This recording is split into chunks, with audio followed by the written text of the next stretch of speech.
नमस्कार मित्रों, एक बार फिर से आप सभी का बहुत बहुत स्वागत है इस ज्योतिष को सीखने और समझने की कोशिश में। तो मित्रों, हमने अपने पिछले वीडियो में आयनांशा के बारे में बात की थी। उम्मीद है आपको वो पसंद आया होगा, वो आपको अच्छा लगा होगा, समझ में भी आया होगा। और यदि आपकी कोई क्वेरी या कोई कोई भी संशय है, कोई और चीज समझना चाहते हैं आयनांशा के बारे में, तो आप मुझे उसमें वीडियो में के नीचे मुझे कमेंट बॉक्स में मुझे कमेंट कर सकते हैं। तो मित्रों, अब हम आगे बढ़ते हैं। आज हम जिस विषय पे बात करेंगे, हम बात करेंगे आज ग्रहों के विषय में। मित्रों, पूरा ज्योतिष आपका 4 मुख्य चीजों पर आधारित है। आपका ग्रह, नक्षत्र, राशि, भाव और कुंडली। कुंडली में ही राशि और भाव भी होते हैं।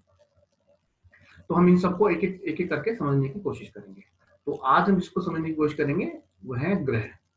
तो आज का टॉपिक है ग्रहों को समझें, ग्रहों को जानें। क्योंकि ग्रहों को समझना और जानना बहुत आवश्यक है। जब हम इनको समझेंगे कि ग्रह क्या कहते हैं, क्या करते हैं, कैसे बिहेव करते हैं, तभी हम समझ पाएंगे कि हमारे जीवन में ये क्या करना चाहते हैं, क्या कर सकते हैं। ये सब चीजों का तभी हम अच्छे से समझ पाएंगे। तो चलिए मित्रों, शुरू करते हैं। सबसे पहला प्रश्न जब हम बात करते हैं ग्रहों की, तो आता है कि ग्रह क्या है। यहाँ हम किसे ग्रह कहेंगे, फिर आएगा ग्रह कितने हैं। तो मित्रों, जब भी हम रात में आप अगर आकाश की तरफ देखेंगे आपको, तो आपको असंख्य तारे दिखाई देंगे। कुछ हमारे निकट हैं, कुछ हमारे बहुत दूर हैं।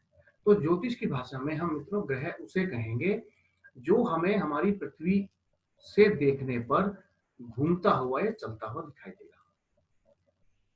जो बहुत दूर जो तारे हैं, वो तारे हमें क्या हुआ कि हमें चलते हुए दिखाई नहीं देंगे।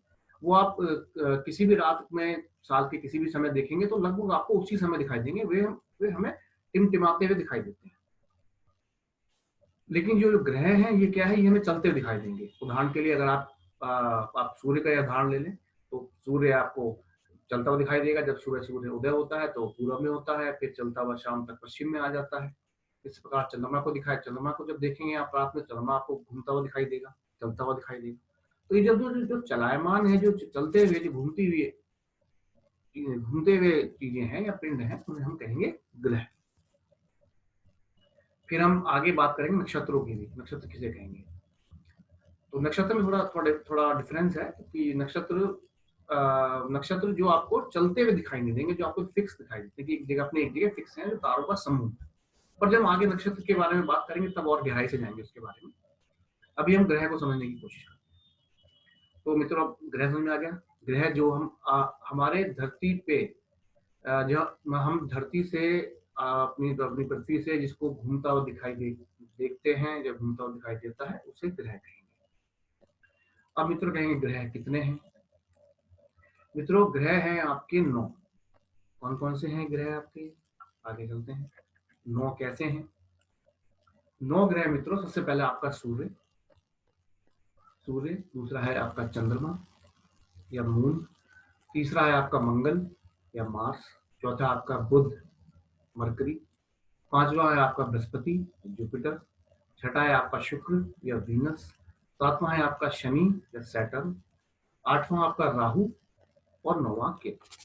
अब इन 9 ग्रहों में से आपके जो शुरू के 7 ग्रह हैं, सूर्य, चंद्रमा, मंगल, बुध, बृहस्पति, शुक्र, शनि, ये फिजिकली एग्जिस्ट करते हैं। मींस ये एक आकाश पिंड है या एक चट्टान है जिसे आप छू सकते हैं, जिसे आप देख सकते हैं।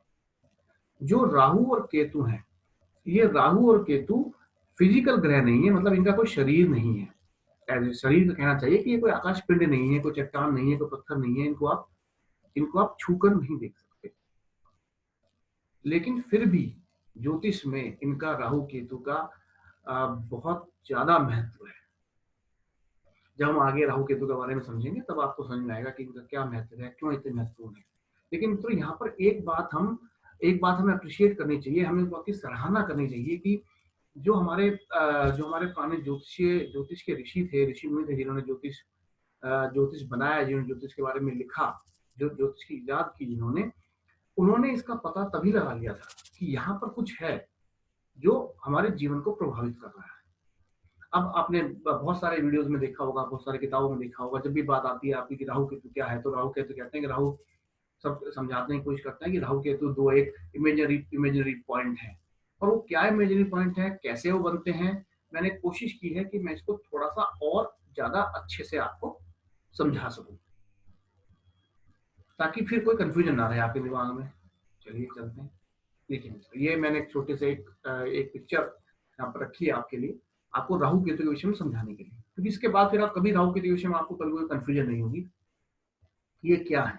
अगर ये पिंड नहीं है तो इमेजिनरी पॉइंट है, तो कौन से इमेजिनरी पॉइंट ये है। तो मित्रों देखिए, मेरा माउस दिखाई दे रहा होगा आपको, उस पर कैसे ध्यान दीजिए। ये हमारी पृथ्वी, ये हमारी पृथ्वी है। और एक चीज और चीज मित्रों हमेशा ध्यान रखिएगा कि जब भी हम ज्योतिष की बात करते हैं तो हम जियो सेंट्रिक, मतलब अर्थ, अपनी पृथ्वी को केंद्र में रखकर जो ग्रहों की मूवमेंट हो रही है, जो ग्रह घूम रहे हैं, उस पर बात करते हैं। तो यहां मैं कहूंगा असल में होता तो ये है कि पृथ्वी सूरज के चारों ओर घूम रही है, लेकिन क्योंकि हम अध्ययन किसका कर रहे हैं कि हमारे जीवन पे इन ग्रहों का क्या प्रभाव पड़ता है। जिस जगह हमारा जीवन, जब हमारा जन्म हुआ था, उस जगह से इन ग्रहों की स्थिति क्या थी, उसी पर पूरा ज्योतिष निर्भर करता है। तो इसीलिए हम जब बात करेंगे तो हम पृथ्वी को केंद्र में रखकर बात करेंगे कि पृथ्वी केंद्र में है और उसके चारों तरफ जो है जो ग्रह घूम रहे हैं। तो अब मित्रों ये हमारी पृथ्वी है, ये पृथ्वी दिखाई दे रही है। अब इस पृथ्वी के चारों ओर, अब ये मैंने दो ऑर्बिट दिखाए आपका, ये कि आपके गुलाबी रंग में है और एक आपके काले रंग में है। तो ये जो गुलाबी रंग में है ये दोनों इलेप्टिकल ऑर्बिट है, गुलाबी काला दोनों। तो जो गुलाबी वाला ऑर्बिट है ये आपका सूर्य का ऑर्बिट है। मतलब कि अगर हम माने कि पृथ्वी हमारी एक जगह रुकी हुई है, केंद्र में है, और सूर्य उसके चारों तरफ परिक्रमा कर रहा है। तो जो सूर्य, जो उसकी परिक्रमा करने का रास्ता है, जो परिक्रमा कर रहा है जिस रास्ते पर, वो ये इलेप्टिकल ये है, ये अंडाकार, इसमें ये सूर्य परिक्रमा कर रहा है। अब सूर्य आपका, और दूसरा आपका चंद्रमा। जब चंद्रमा धरती के चारों तरफ परिक्रमा कर रहा है तो उसकी जो आपकी परिधि है वो इससे दिखाई गई है, जो रास्ता उसका है वो इससे दिखाया गया। इस तरफ से सूर्य, चंद्रमा आपका ऑर्बिट है, चंद्रमा का परिधि ऑर्बिट कह सकते हैं उसे। ये इसके धरती के चारों तरफ ऐसे घूम रहा है और ये आपका सूर्य का ऑर्बिट घूम रहा है। अब मित्रों जहां पर ये दोनों रास्ते या ऑर्बिट एक दूसरे को काटते हैं, उन दोनों पॉइंट को राहु केतु कहते हैं। जो आपकी एक असेंडिंग नोड, जो ऊपर वाली जो नोड है, जो नोड का मतलब जो बिंदु है, जहां पर ये देखिए, यहाँ पर घूम रहा है और ये आपका यहाँ पर इन दोनों ने आपस में एक दूसरे को काट लिया, एक दूसरे को क्रॉस कर रहे हैं। तो ये जो पॉइंट है असेंडिंग नोड, जिसमें कहते हैं इस नोड को या इस बिंदु को हम कहेंगे राहु, इसे कहते हैं राहु। और जो इसके बिल्कुल अपोजिट है, 180 डिग्री विपरीत, बिल्कुल विपरीत में जो इसके है दूसरा जो बिंदु है आपका, उसे हम कहेंगे केतु। तो मेरे ख्याल से आपको समझ में आ गया होगा कि राहु केतु किसे कहते हैं, कौन राहु केतु जो इमेजिनरी पॉइंट है, कौन से इमेजिनरी पॉइंट है। तो फिर भी यदि आपका कोई कंफ्यूजन रह गया है, आप राहु केतु की पोजीशन के बारे में और कुछ जानना चाहते हैं, तो मेरे कमेंट बॉक्स में जाकर आप अपना मैसेज टाइप कर सकते हैं, और मैं कोशिश करूंगा कि मैं आपकी दुविधा को, आपकी कंफ्यूजन को दूर कर सकूं। तो मित्रों अब हमने 9 ग्रह, जिसे कहते हैं नवग्रह के नाम हमें पता चल गए हैं। अब हम आगे चलते हैं। एक और बात मित्रों मैं कहना चाहूंगा यहाँ पर कि वैदिक ज्योतिष में केवल इन 9 ग्रहों की ही बात की गई है। जब आप पाश्चात्य एस्ट्रोलॉजी, पाश्चात्य ज्योतिष या वेस्टर्न एस्ट्रोलॉजी से बात करेंगे तो उन्होंने यूरेनस, नेपट्यून और ग्रह को भी शामिल किया हुआ है। उनकी अपनी थ्योरीज हैं कि वो कैसे असर दिखाएंगे, क्या होता है, कैसे उनके रिजल्ट होंगे। लेकिन हम जो वैदिक एस्ट्रोलॉजर, हम केवल उन्हीं को मानते हैं, उन्हीं को मान के चलेंगे जो हमारे शास्त्रों में लिखा हुआ है। क्योंकि मेरा मानना यह है मित्रों कि जितनी काबिलियत, जितना ज्ञान हमारे उन ऋषियों के पास था, जिन्होंने हजारों वर्षों की साधना के बाद ये सब पता लगाया था, ये सब लिखा था, हम अभी, मुझे लगता नहीं कि हम उस काबिल हैं, उस लेवल पे हम हैं कि हम कुछ नया कर सकें। पहले उसी को अच्छे से समझ लें, उसके बाद कुछ आगे की कोशिश की जाए।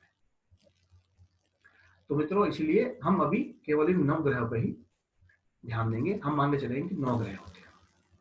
तो आपका ये राहु केतु हो गया मित्रों। अब आगे चलते हैं। अब देखिए हम ग्रह को समझेंगे कैसे, कौन कौन सी वो बातें हैं जो किसी ग्रह को समझने के लिए हमें इस बारे में पता होनी चाहिए। तो ये है मित्रों, किसी भी ग्रह को जानने समझने के लिए हमें उस ग्रह के बारे में निम्नलिखित बातें पता होनी चाहिए। केवल यही सारी बातें नहीं है, इसके अलावा और भी बहुत बातें हो सकती हैं, लेकिन शुरुआत करने के लिए एक बेसिक समझने के लिए हमें ये 9 बातें तो कम से कम पता होनी ही चाहिए। बाकी और जो भी बातें हैं, जो आगे मेरे वीडियो हैं, उसपे भी मैं आपको सब कुछ बताता चलूँगा।